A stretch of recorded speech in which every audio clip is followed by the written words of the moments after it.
नहीं पता है कि सहमति से सेक्स करने की उम्र बढ़ चुकी है। यह कहते हुए सुप्रीम कोर्ट ने मध्य प्रदेश सरकार की एक अपील को खारिज कर दिया है। वो अपील जो पॉक्सो एक्ट के एक आरोपी को बरी करने के खिलाफ दायर की गई थी। क्या है पूरा मामला जो सुप्रीम कोर्ट को ऐसा कहना पड़ गया है? टिप्पणी करने वाली बेंच में कौन कौन से जज थे? इस तरीके के मामलों पर सीजीआई चंद्रचूड़ पहले क्या मुद्दा उठा चुके हैं, सब कुछ विस्तार से समझेंगे। मंगलवार का दिन था, कैलेंडर में तारीख थी 9 जुलाई। तिलक मार्ग स्थित भारत के सुप्रीम कोर्ट में आम दिनों की तरह सुनवाई चल रही थी। इसी में एक बेंच थी, जस्टिस संजीव खन्ना, जस्टिस संजय करोल और जस्टिस पीवी कुमार की इस बेंच की कॉज लिस्ट में उस दिन की अपील मध्य प्रदेश सरकार की तरफ से दी गई। कॉज लिस्ट यानी मामले की वो लिस्ट जो किसी एक दिन में कोर्ट की किसी बेंच के सामने सुनवाई के लिए शेड्यूल की जाती है। यह अपील मध्य प्रदेश सरकार हाईकोर्ट के एक फैसले के विरुद्ध थी। उस फैसले में पॉक्सो एक्ट के एक आरोपी को बरी कर दिया गया था। मध्य प्रदेश सरकार इस फैसले से नाखुश थी, इसलिए वो सुप्रीम कोर्ट पहुंच गई। अब बात आई अपील की योग्यता पर। क्या ये अपील सुनवाई करने योग्य है भी या नहीं? तो सुप्रीम कोर्ट को यह अपील बिल्कुल भी सुनवाई के योग्य नहीं लगी। सुप्रीम कोर्ट ने यहां तक मध्य प्रदेश सरकार को फटकार भी लगा दी। परिणाम में रिपोर्ट के मुताबिक जस्टिस खन्ना ने कहा, अभी भी इस बात को लेकर बिल्कुल जागरूकता नहीं है। सहमति से सेक्स करने की एज बढ़ गई है। यह एज 16 से बढ़ाकर 18 कर दी गई है, वरना परिवार हस्तक्षेप कर सकते हैं।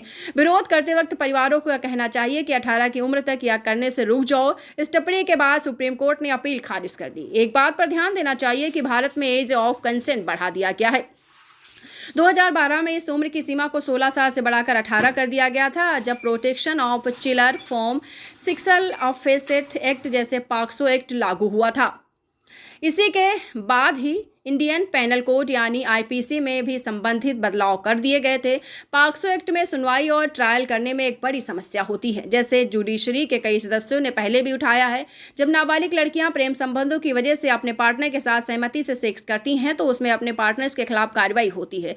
जब केस चलता है तो उनके पार्टनर ही आरोपी होते हैं। कई बार यह भी होता है कि आगे चलकर वो लड़का और लड़की आपस में शादी कर लेते हैं और दंपत्ति के बच्चे भी हो जाते हैं। इसमें कोई हर्ज नहीं है अगर वो बालिग होने के बाद शादी भी कर ले। लेकिन बात तब बिगड़ती है जब मौजूदा केस में ट्रायल शुरू होता है। इस केस में जिस व्यक्ति पर नाबालिग लड़के के साथ सेक्स करने का आरोप लगा था, अब वही लड़का उस लड़के के बच्चों का पिता बन चुका है। वो दोनों वैवाहिक बंधन में बन चुके हैं। इन सब के बाद अगर उस व्यक्ति को कोई ट्रायल के बाद दोषी करार देती है तो उसे सजा सुनाई जाती है।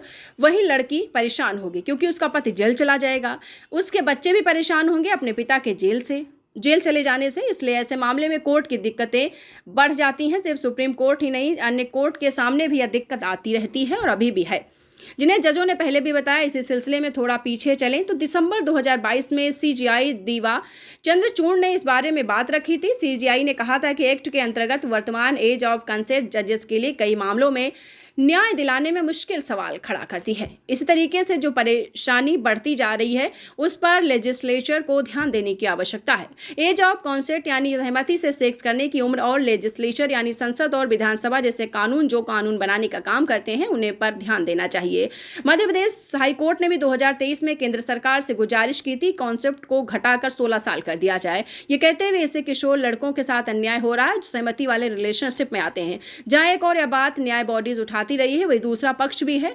22वें लॉ कमीशन ने इस बात पर जोर दिया है कि वर्तमान एज ऑफ कॉन्सेप्ट जो कि 18 साल है उसके साथ कोई भी छेड़छाड़ नहीं की जानी चाहिए।